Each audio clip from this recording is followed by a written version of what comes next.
नमस्कार साथियों, आप देख रहे हैं YouTube channel education portal Krishna. आज हम लोग इस वीडियो के माध्यम से बिहार विद्यालय अध्यापक भर्ती के लिए जो सिलेबस जारी किया गया और उसमें बातें कही गई है कि अधिकांश प्रश्न बिहार की जो टेक्स्ट बुक है यानी कि सरकारी विद्यालय में जो किताबें चलती है उसी से प्रश्न पूछे जाएंगे। तो इस वीडियो में हम लोग क्लास 8 हमारी दुनिया पुस्तक है जिसे भूगोल के अंतर्गत ही रख सकते हैं। तो हमारी दुनिया के अंतर्गत जो अध्याय पहला है संसाधन, उससे रिलेटेड जो महत्वपूर्ण प्रश्न बनेंगे उसे कम समय में हम लोग यहाँ पे सॉर्ट आउट करने का प्रयास करेंगे। उसके बाद एक एक करके जितने भी चैप्टर हैं उसको इस वीडियो के माध्यम से यानी कि इस चैनल के माध्यम से आप तक पहुँचाने का मैं प्रयास करूँगा। चलिए एक एक करके उन प्रश्नों को आसानी से समझने का प्रयास करेंगे। तो हमारी दुनिया वर्ग 8 है और चैप्टर है संसाधन। चैप्टर को जब आप पढ़ना प्रारंभ करेंगे तो आप पढ़ने में अधिक समय लगेगा, लेकिन उस महत्वपूर्ण प्रश्नों का जिसे आपकी ज़रूरत है उसे कम समय में यहाँ पे हम लोग समझ लेंगे। तो संसाधन हमारे धरोहर हैं। संसाधन के बारे में कहा गया है कि संसाधन हमारे धरोहर हैं और इसी संसाधन की सहायता से मनुष्य की आवश्यकताओं की पूर्ति होती रहती है। समय समय पर मनुष्य के लिए संसाधन की अलग अलग आवश्यकता होते जाती है, समय समय पे इसमें बदलाव होते जाता है। तो हम लोग यहाँ पे समझ लेते हैं कि संसाधन कितने प्रकार के हैं। प्रश्न यह पूछा जा सकता है। तो संसाधन को 3 भागों में विभक्त किया गया है। पहला है प्राकृतिक संसाधन, नंबर 1 है प्राकृतिक संसाधन, और दूसरा है मानव संसाधन, और तीसरा है मानव निर्मित संसाधन। प्राकृतिक संसाधन कहने का अर्थ हुआ कि प्रकृति के द्वारा जो संसाधन मनुष्य की आवश्यकताओं की पूर्ति के लिए जो भी संसाधन प्राप्त होते हैं वह प्राकृतिक संसाधन के अंतर्गत है, जिसमें भूमि है, जल है, हवा है, सूर्य है, और भी इसमें बहुत सारे ऐड कर सकते हैं जो प्राकृतिक संसाधन कहलाते हैं। उसके बाद दूसरा है मानव संसाधन, यानी मानव स्वयं, मनुष्य खुद ही एक संसाधन है, क्योंकि मनुष्य की सहायता से ही अनेक क्रियाकलाप को संपादित किया जाता है। उनकी विवेक, उनकी क्षमता, उनके कौशल, उनकी दक्षता के आधार पे संसाधन को उत्पन्न किया जाता है। अतः मानव स्वयं में अपने आप में एक संसाधन भी है। उसके बाद तीसरा है मानव निर्मित संसाधन। मानव निर्मित संसाधन कहने का अर्थ हो गया कि वैसे संसाधन जो मनुष्य के द्वारा निर्मित किया गया हो वह मानव निर्मित संसाधन कहलाता है, जिसमें मकान है, सड़क है, पुल है, परिवहन इत्यादि, और भी इसमें आप जोड़ सकते हैं। उसके बाद आगे है विकास एवं उपयोग के आधार पर, यानी कि डेवलपमेंट और यूजेस के आधार पे संसाधन को पुनः 2 भागों में विभक्त किया गया है। पहला है वास्तविक संसाधन और दूसरा है संभाव्य संसाधन।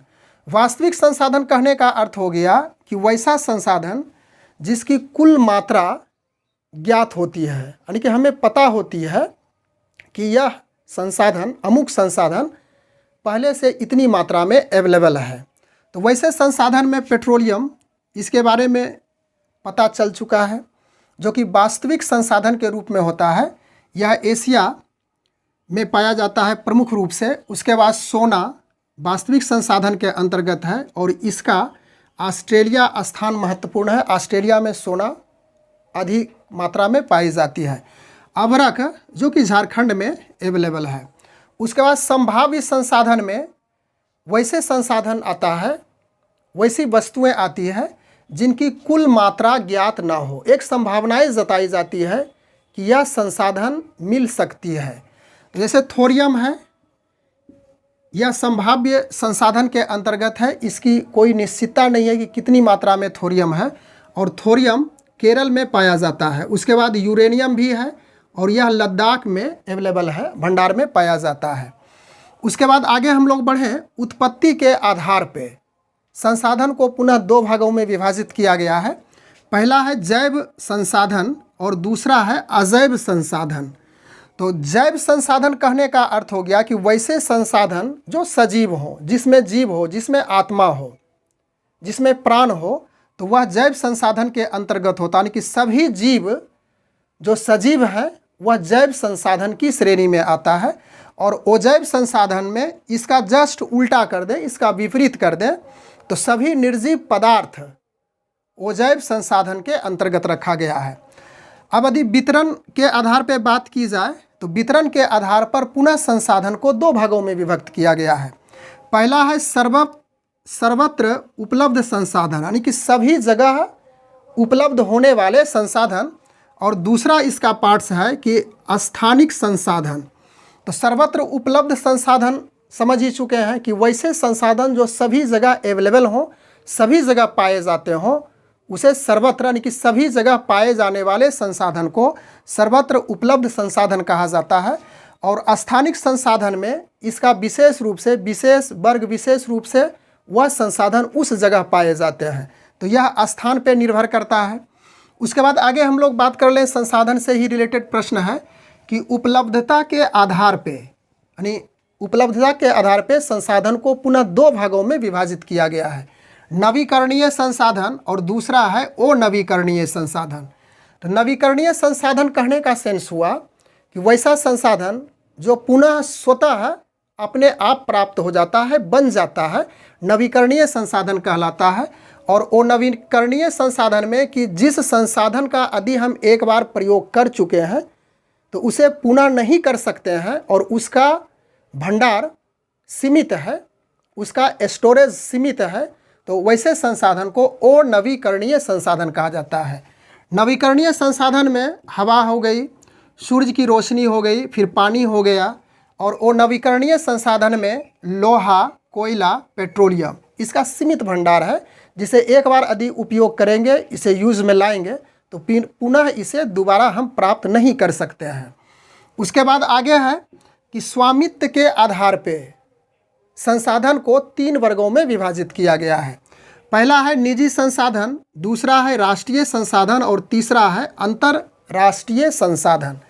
निजी संसाधन के अंतर्गत भूमि, तालाब, संपत्ति आदि, यानी किसी व्यक्ति विशेष के लिए हो जाता है निजी संसाधन, जो कि वह उसका पर्सनल है, उसका व्यक्तिगत है, जैसे उसकी भूमि, तालाब, उसकी संपत्ति इत्यादि। और राष्ट्रीय संसाधन में वैसे संसाधन जो देश के अंतर्गत उस व्यक्ति का है, यह भी निजी संसाधन के अंतर्गत, स्वामित्व संसाधन के अंतर्गत ही रखा गया है। लेकिन देश के अंदर पाए जाने वाले संसाधन उस व्यक्ति विशेष के लिए राष्ट्रीय संसाधन कहलाता है।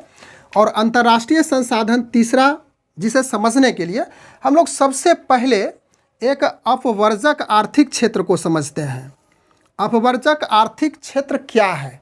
तो वैसा क्षेत्र समुद्र के अंतर्गत इसका आकलन किया जाता है कि 19.2 किलोमीटर से, ध्यान रखिएगा कि 19.2 किलोमीटर से 200 किलोमीटर तक समुद्र तल से यह जो डिस्टेंस बताया गया है वह अपवर्जक आर्थिक क्षेत्र कहलाता है। उसके बाद यह 200 किलोमीटर से अधिक जब दूरी हो जाती है तो यह अंतर्राष्ट्रीय संसाधन होता है। और इस अंतर्राष्ट्रीय संसाधन में अंतर्राष्ट्रीय देश, यानी जितने भी देश हैं, उसके अनुसार से, उसके उस संस्था के अनुसार से, सहमति के अनुसार से अन्य देश के लिए उस संसाधन का यूज़ करने के लिए उसे कहा जाता है। तो इस प्रकार से इस वीडियो के माध्यम से हम लोग इसी बात को समझे जो क्लास 8 के अंतर्गत था कि संसाधन क्या है, संसाधन कितने प्रकार के होते हैं।